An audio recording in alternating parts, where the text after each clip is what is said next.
City Matters.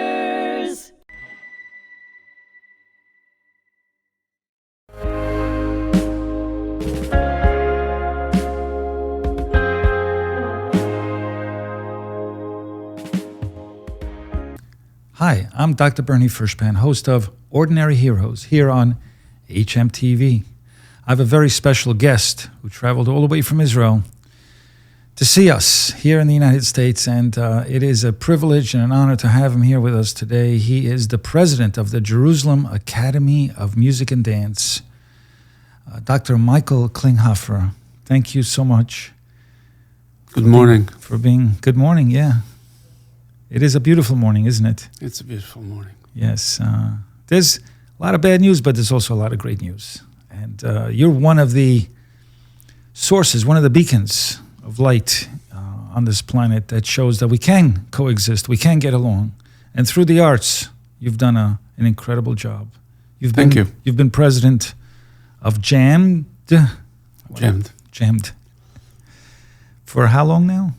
This is my fourth year. I just started my second term as president. Yes.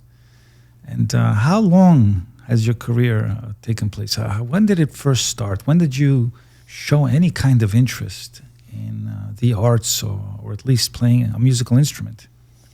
I think as young as I was, but when I was born in Romania, and when we came to Israel, my parents were penniless, and my grandmother, who was a survivor, so was my father, and she insisted that they buy me a piano because I was a musical child. Mm-hmm.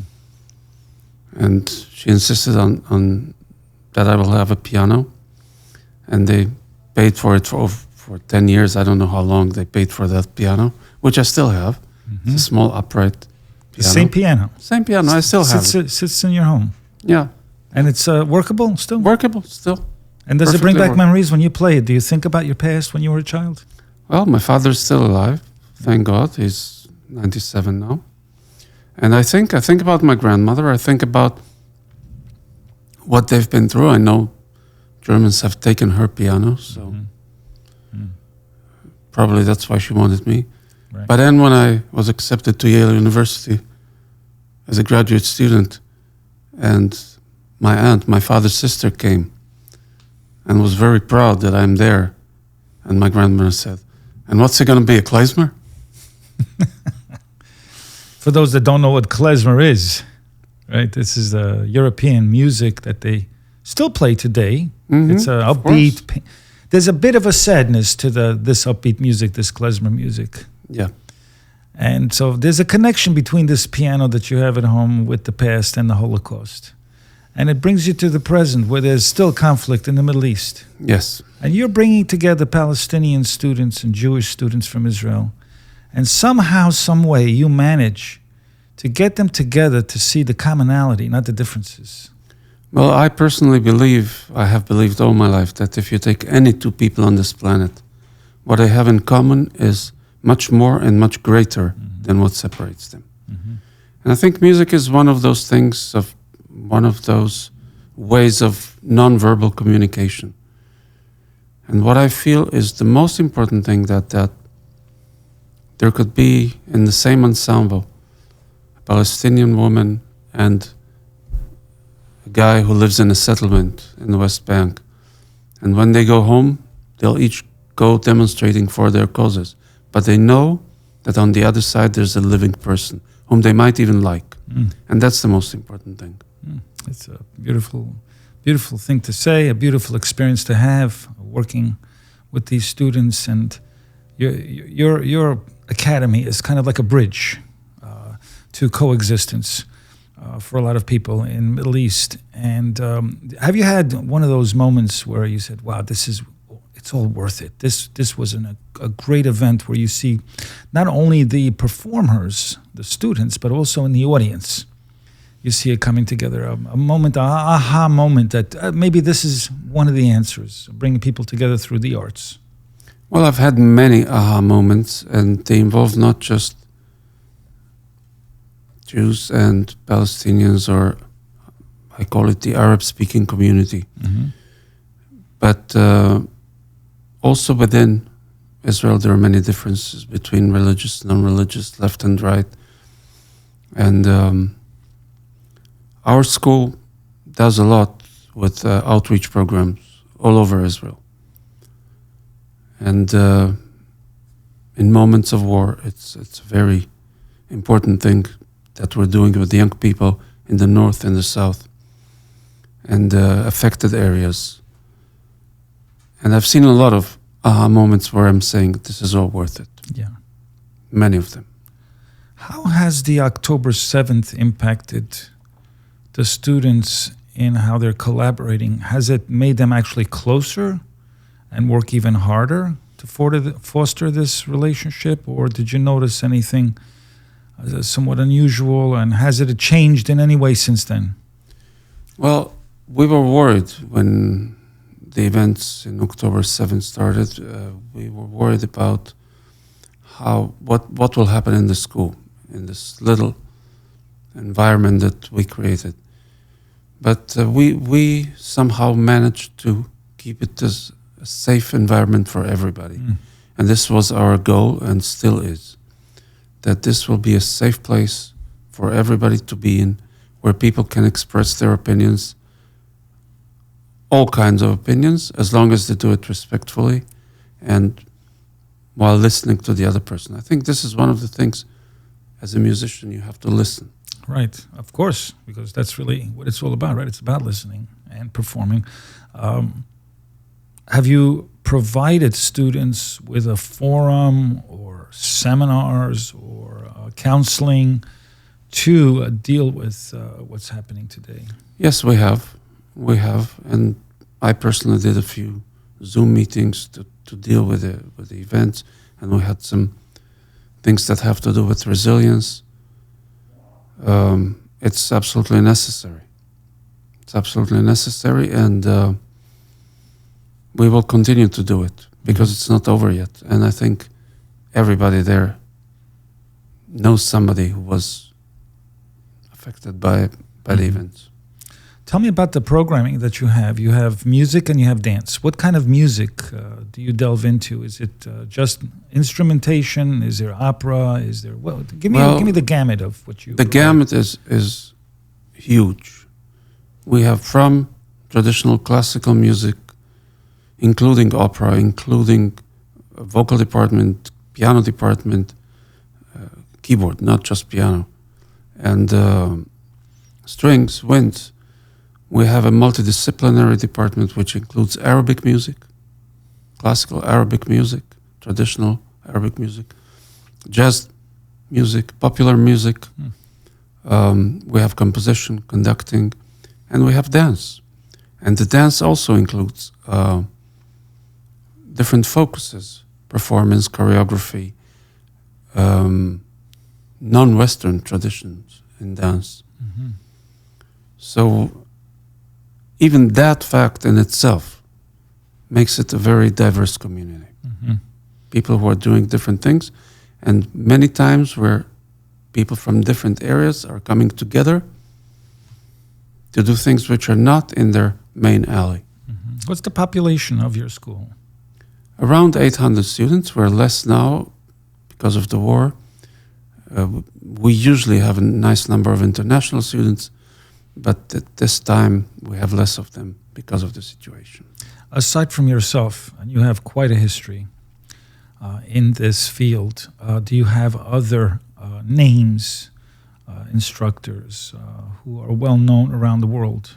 Oh, most of our instructors have international careers. Do you find it easy to get instructors who want to work in this type of environment and this situation? Surprisingly enough, every search that we post, we have people from all over the world. Really? And they're willing to travel and stay and live there and yes, and participate in this yes, incredible program that you have. You're doing a great thing. Thank you. How does the government see your place? Well, we are a state school. I mean, most of our budget comes from the government, and which is a wonderful thing that they're sponsoring something like this. Of course, they're sponsoring much of the higher education in Israel is state-sponsored. We're the smallest sponsored institution. In times of crisis, the arts and education always suffer. But we're doing our best to not only to survive, but to grant our students everything they need, especially in difficult times. What kind of degrees do they get when they graduate? Is it a master's program? Do you have doctorate programs as well? Not yet. We're actually working on accreditation of a Doctor of Musical Arts program. But we do have Bachelor of Music, Bachelor of Music Education, Bachelor of Dance, Master of Music, Master of Dance. That's so mostly masters, which is no, most of them are bachelors. Oh, most of them are bachelors. And so what happens to these students when they graduate? Where do they go? What do they do? Some of them go traveling and make careers all over the world. Some of them continue to schools abroad. Some of them go into the market and work as musicians. And some of them go into education. Are there any notable graduates, alumni from your school that are well known today and perhaps even perform in places like Lincoln Center? Well, yes, the Jerusalem Quartet, Ariel Quartet graduated from our school. Conductors like Asher Fish, Omer Velber, who perform all over the world, and many, many more. What kind of initiatives do you have planned for the future? Where do you see yourself in 5-10 years from now? Myself or the Academy? You and the Academy. Well, first of all... What are your personal plans too? But go ahead, tell me both. Well, first of all, and more important, are the close-term goals for the Academy. As I said,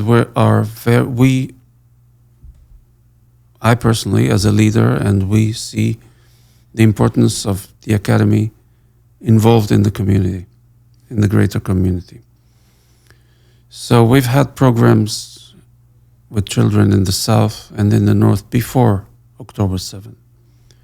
But now we want to create an excellence center in the South where students of all ages who are really interested can explore all dimensions of music and come on a weekly basis and meet high-level educators. So this is one project. We can talk a little bit more about it later. The other project is to grant a degree for the ultra-Orthodox Haredi community. There is much interest in music and, surprisingly enough, in dance. Of course, it's all separate, men and women. But the Council of Higher Education enables us to give a degree as long as it's in a separate location. And we are looking to create a program, hopefully start next October. Degrees in music and in dance for the Haredi community.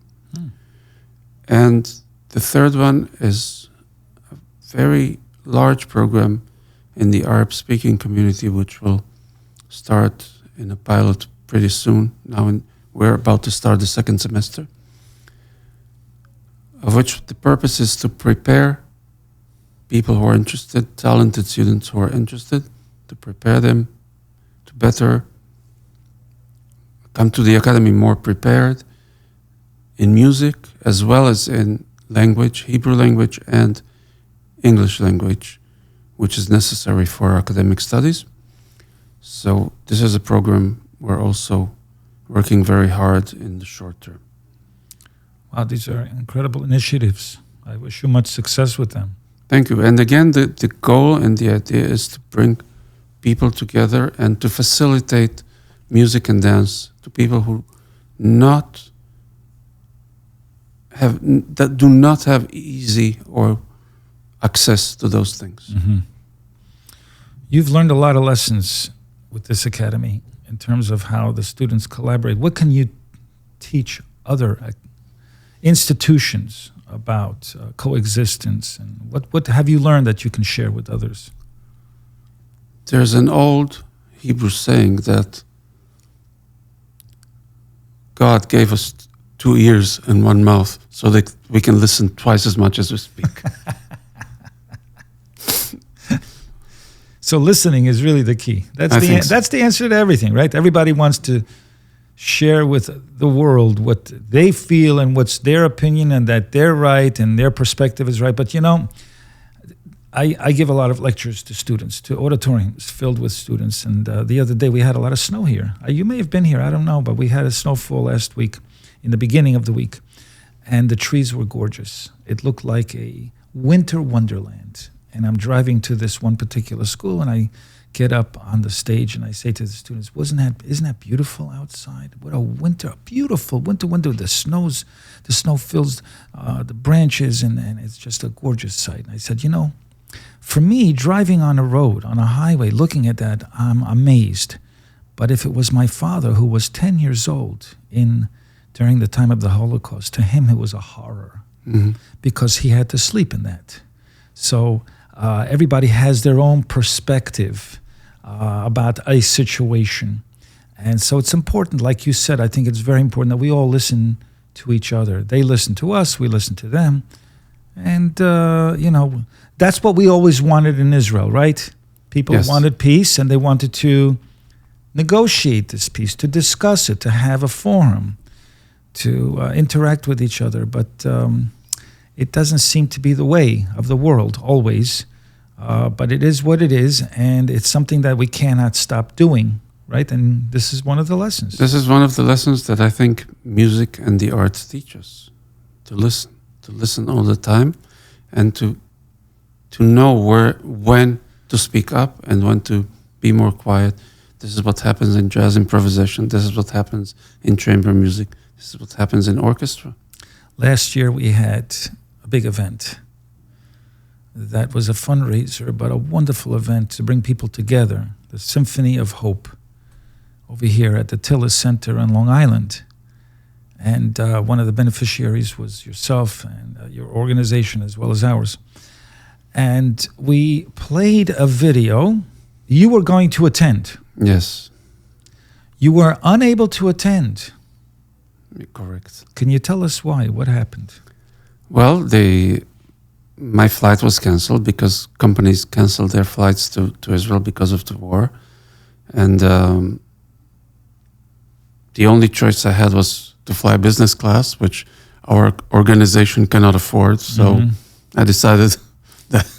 But what you did do, you sent us an incredible video of both Arab-speaking, I listened, Arab-speaking students as well as Hebrew-speaking students performed together on stage and played a song called the Madrasa, correct? No, the group is called Madrasa. Madrasa. Madrasa in Arabic is school. Oh, okay. So I wasn't sure what that was. So school. So what was the name of the piece? I can't remember the name of the piece. Oh, okay. But they play beautifully. It was a beautiful collaboration. They play beautifully, and they learn the way this music was learned in North Africa by rote, and they don't read music, and they do a lot of wonderful things. Sometimes they have music with Arabic text, which is translated to Hebrew in a way that it can be sung and fit the music, and vice versa. And we're now producing a mass online course, which will be on the edX platform, called Music of the Jews in Arab Countries. Mm-hmm. And the main thing we'll learn from doing this is that basically there was no separation between the Jews and their neighbors. Mm-hmm. And everywhere they played together and they made the same music, and there's no real difference. So here again, when we bring the students together, and this is not the only ensemble that they do together, we also have an ensemble that plays Middle Ages music. And again, there was mutual influence between the Jews wherever they lived and the other communities. Mm-hmm. Personal question. What keeps you up at night?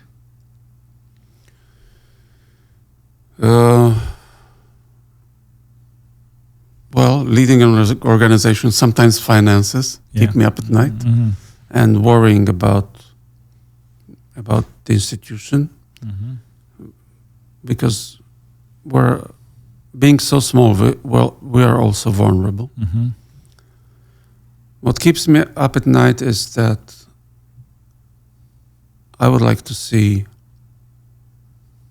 in the entire world, not just in the Middle East, more understanding, more listening, more compassion, more understanding that right or wrong is not always the issue. Mm-hmm. And in order to understand, we many times have to look through the eyes of the other person. Are you excited to go back? Very much. But you can't wait, right? Mm-hmm. To see your students. Yes. Do they miss you when they see you? Well, Do they show affection in any way? Well, you should ask them if they miss me or not. Not for me to say. Well, it was an honor to have you here with us today. Thank you. An honor to be here. Well, I appreciate your time, your effort, your incredible work.